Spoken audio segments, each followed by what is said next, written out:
Good evening बच्चों, आप सभी का इस चैनल में दोबारा स्वागत है। आज मैं झारखंड बोर्ड क्लास 10 आईटी का सब्जेक्टिव का क्वेश्चन पेपर लाया हूँ और आंसर के साथ। ठीक है, 2025 का हम पार्ट 6 वीडियो में अपलोड कर चुके हैं। ये आईटी का पार्ट 7 वीडियो है।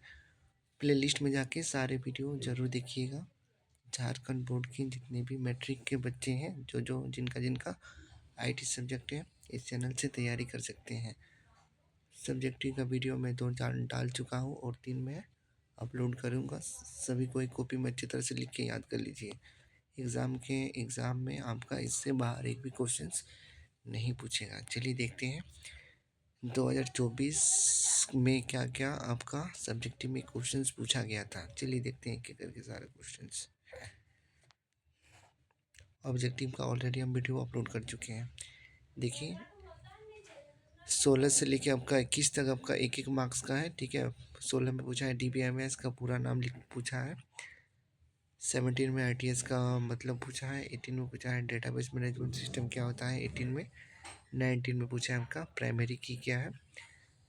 20 में पूछा किन्हीं दो DBMS सॉफ्टवेयर का नाम लिखें। 21 में पूछा है टाइटल बार क्या है। ठीक है, चलिए देखते हैं सबका सही सही आंसर है। चलिए बच्चों ध्यान दीजिएगा।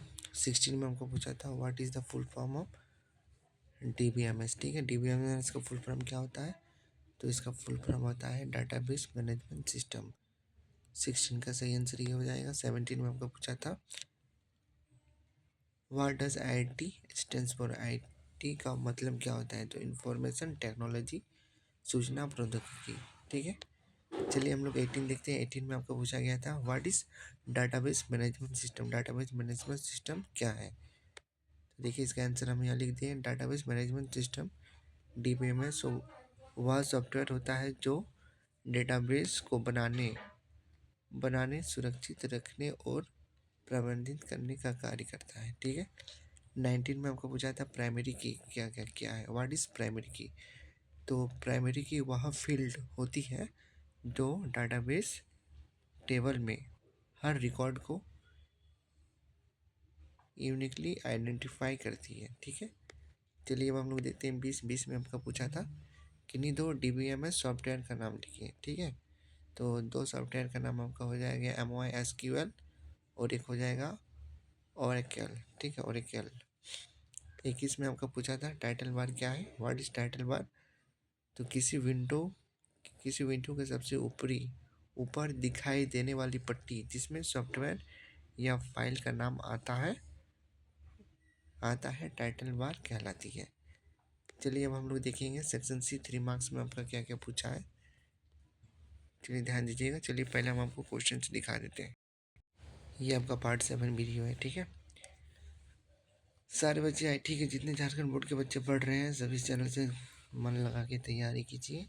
आपका एक भी क्वेश्चन इससे बाहर नहीं पूछेगा। 2024 में आपका जो क्वेश्चन पूछा था 3 मार्क्स का, पहला क्वेश्चन पूछा था 22 में आपका मेल मर्ज के क्या फ़ायदे हैं, what are the advantage of mail merge. ठीक है, इसका आंसर भी हम आपको भी बताएंगे। 23 में आपका पूछा है माइक्रोज क्या है, व्हाट इज़ माइक्रोज। 24 में आपका पूछा है रैम और रोम के बीच अंतर। ठीक है, फिर 25 में आपका पूछा है difference between relative and absolute hyperlink. चलिए अब एक एक करके सारा का आंसर देखते हैं। सभी बच्चे कॉपी में अच्छी तरह से लिख के याद कर लीजिएगा क्योंकि इससे आपका एग्ज़ाम में बहुत सारा क्वेश्चंस आने वाला है। चलिए देखते हैं अब सब। चलिए बच्चों ध्यान दीजिएगा, हम लोग टाइटल बार तक पहुंच गए थे। अब सेक्शन C में 3 मार्क्स में हम लोग आएंगे। ठीक है, what are the advantage of male migration, इसका क्या क्या फ़ायदा है देखते हैं। मेल माइग्रेज के फ़ायदे। ठीक है, कलर हम थोड़ा चेंज कर देते हैं, येलो कर देते हैं। चलिए ध्यान दीजिएगा। पहला पॉइंट है आपका समय की बचत। एक ही लेटर को कई लोगों के लिए अलग अलग नाम, पता आदि साथ जल्दी तैयार किया जा सकता है। ठीक है, दूसरा पॉइंट है आपका समय में आसानी, काम में आसानी। ठीक है, बार बार अलग अलग पात्र टाइप करने की ज़रूरत नहीं होती है। ठीक है। तीसरा पॉइंट है गलतियाँ कम होती है, एक ही डाटा सोर्स से जानकारी लेने के कारण एरर की संभावना कम हो जाती है। तेईस में आज आपका पूछा है माइक्रोज क्या है, ठीक है। What are माइक्रोज? माइक्रोज ऐसे निर्देशों का कमांड्स का समूह होता है जो बार बार किए जाने वाले कार्यों को स्वतः, चलिए थोड़ा अंडरलाइन गलत हो गया है, इसको सीधा करते हैं, कार्यों को स्वतः ऑटोमेटिकली करने में सहायता करती है, ठीक है। दूसरा पॉइंट है आपका, ये क्वेश्चन इंपॉर्टेंट है, हो सके तो एग्जाम में इस बार आपका आएगा ये क्वेश्चन, ठीक है। दूसरा पॉइंट है आपका माइक्रोज की मदद से समय और मेहनत की बचत होती है, ठीक है। तीसरा पॉइंट है, देखिए दूसरा पॉइंट भी अंडरलाइन कर देते हैं अच्छी तरह से, ठीक है। तीसरा पॉइंट है आपका इन्हें विशेष रूप से MS वर्ड, एक्सेल आदि में कार्य को तेज और आसानी से उपयोग करने में किया जाता है, ठीक है, समझ गए। अब चलिए हम लोग देखते हैं क्वेश्चन नंबर 24 में आपका क्या पूछा था, रैम रोम में अंतर पूछा है। रैम और रोम में अंतर क्या है, ठीक है। तो रैम का फुल फॉर्म होता है रैम एक्सेस मेमोरी, ठीक है, अस्थायी मेमोरी होती है, जबकि रोम जो होता है रीड ओनली मेमोरी, अस्थायी मेमोरी होती है, ठीक है। दूसरा पॉइंट है रैम में रखा डाटा कंप्यूटर बंद होने पर नष्ट हो जाता है, जबकि रोम में डाटा सुरक्षित होता है। तीसरा पॉइंट है आपका रैम को पढ़ने लिखने दोनों कार्य होता है, जबकि रोम में केवल पढ़ने का कार्य होता है, समझ गए। क्वेश्चन नंबर 25 में आपका पूछा है सापेक्ष और पूर्व हाइपरलिंकों के बीच क्या अंतर है, difference between relative and absolute hyperlink. चलिए देखते हैं दोनों के बीच क्या क्या अंतर है। पहला पॉइंट है आपका रिलेटिव हाइपरलिंक में फाइल का पता वर्तमान वेबसाइट फोल्डर के अनुसार दिया जाता है, जबकि एब्सोल्यूट हाइपरलिंक में पूरा URL दिया जाता है। क्वेश्चन नंबर 22 में आपका पूछा है रिलेटिव हाइपरलिंक छोटी और सरल होती है, जबकि एब्सोल्यूट हाइपरलिंक लंबी होती है, ठीक है। तीसरा पॉइंट है आपका रिलेटिव हाइपरलिंक उसी वेबसाइट के अंदर उपयोगी होती है, जबकि एब्सोल्यूट हाइपरलिंक किसी दूसरे वेबसाइट या बाहरी पेज के लिए उपयोगी होती है, ठीक है। देख लीजिए अंडरलाइन कर लिए हैं आप सभी बच्चों, कॉपी में लिख के अच्छी तरह से याद कर लीजिएगा, ये भी क्वेश्चन आपके लिए आपके फाइनल एग्जाम 2026 के लिए बहुत ही ज़्यादा इम्पोर्टेंट है, ठीक है। अब हम लोग देखते हैं सेक्शन D में आपका क्या क्या क्वेश्चन पूछा गया था। चलिए बच्चों ध्यान दीजिएगा, 2024 का फाइनल एग्ज़ाम में लॉन्ग क्वेश्चंस में क्या क्या क्वेश्चंस पूछा गया था IT का, झारखंड बोर्ड का। चलिए अब हम लोग देखते हैं क्वेश्चंस, ठीक है। इसके बाद मैं इसका आंसर भी आपको बताऊंगा, अभी बताऊंगा कुछ ही मिनटों में, ठीक है। चलिए देखते हैं क्या क्या पूछा गया था। लॉन्ग क्वेश्चंस में आपका पूछा गया था 26 में ओपन ऑफिस ऑर्ग पर कितने प्रकार के स्टाइल उपलब्ध है स्पष्ट करें, ठीक है। 26 में पूछा गया था 5 मार्क्स का, इसका मैं आंसर अभी आपको बताऊंगा, ठीक है। 27 में पूछा गया था आपका टेम्पलेट क्या है, टेम्पलेट का उपयोग करने के क्या फ़ायदे हैं, ठीक है। यही दो क्वेश्चन आपका एग्ज़ाम में पूछा गया था। चलिए अब मैं इसका आंसर भी आपको बताता हूँ एक एक करके।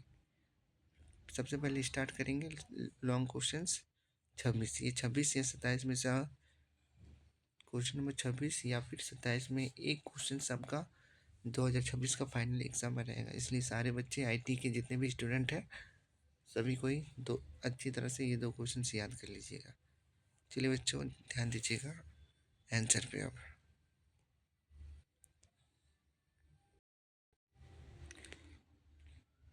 चलिए बच्चों ध्यान दीजिएगा, ओपन ऑफिस ऑर्ग में कुल 5 स्टाइल उपलब्ध होते हैं। पहला आपका क्या है पैराग्राफ स्टाइल, पैराग्राफ की फॉर्मेटिंग के लिए जैसे एलिमेंट स्पेसिंग फ्रंट, ठीक है। कैरेक्टर स्टाइल, ठीक है। अक्षरों शब्दों की फॉर्मेटिंग के लिए जैसे बोल्ड आइटेल कलर, ठीक है। तीसरा है आपका पेज स्टाइल, पेज की सेटिंग के लिए जैसे migraine header, footer, page size. ठीक है। चौथा पॉइंट है आपका फ्रेम स्टाइल, फ्रेम इमेज या टेक्स्ट बुक की फॉर्मेटिंग के लिए। ठीक है। पांचवा पॉइंट है आपका लिस्ट नंबरिंग स्टाइल, बुलेट और नंबरिंग लिस्ट की फॉर्मेटिंग के लिए। ठीक है। यह है इसका सही आंसर। चलिए बच्चों, अब ध्यान दीजिएगा, आपका आखिरी क्वेश्चन, क्वेश्चन नंबर 27। कलर थोड़ा चेंज करते हैं। ठीक है, ध्यान दीजिएगा। टेम्पलेट क्या है, टेम्पलेट की का उपयोग करने के क्या फ़ायदे हैं, what are templates, what are the advantage of using templates. ठीक है। तो टेम्पलेट्स पहले से बना हुआ डिज़ाइन फॉर्मेट वाले दस्तावेज होते हैं जिनका उपयोग नया दस्तावेज जल्दी और आसानी से बनाने के लिए किया जाता है। इसमें पहले से फ्रंट लेआउट स्टाइल आदि तैयार होते हैं। टेम्पलेट के लाभ, टेम्पलेट का लाभ क्या क्या है, चलिए अब हम लोग देखते हैं। पहला पॉइंट हो गया आपका समय का बचत, बार बार एक ही फॉर्मेट बनाने की ज़रूरत नहीं होती है। दूसरा पॉइंट है आपका एकरूपता। ठीक है, सभी दस्तावेज एक जैसे डिज़ाइन में बने होते हैं। तीसरा पॉइंट है आपका आसानी से उपयोग, नए उपयोगकर्ताओं भी आसानी से दस्तावेज बना सकते हैं। ठीक है। चौथा पॉइंट है गलतियाँ कम होती हैं, पहले से सेट फॉर्मेट होने वाले एरर कम होते हैं। व्यावसायिक रूप, दस्तावेज अधिक आकर्षण और प्रोफेशनल दिखाई देता है। ठीक है। इसके बाद मैं 2023 का भी सब्जेक्टिव वीडियो बना के अपलोड कर दूंगा इसी चैनल पे, इसलिए आईटी के जितने भी बच्चे हैं झारखंड बोर्ड के, चैनल को ज़रूर सब्सक्राइब कीजिएगा। ठीक है। MK classes check. आप सभी बच्चों का धन्यवाद। मिलते हैं पार्ट 8 वीडियो में आईटी का, तब तक के लिए नमस्कार आप सभी को।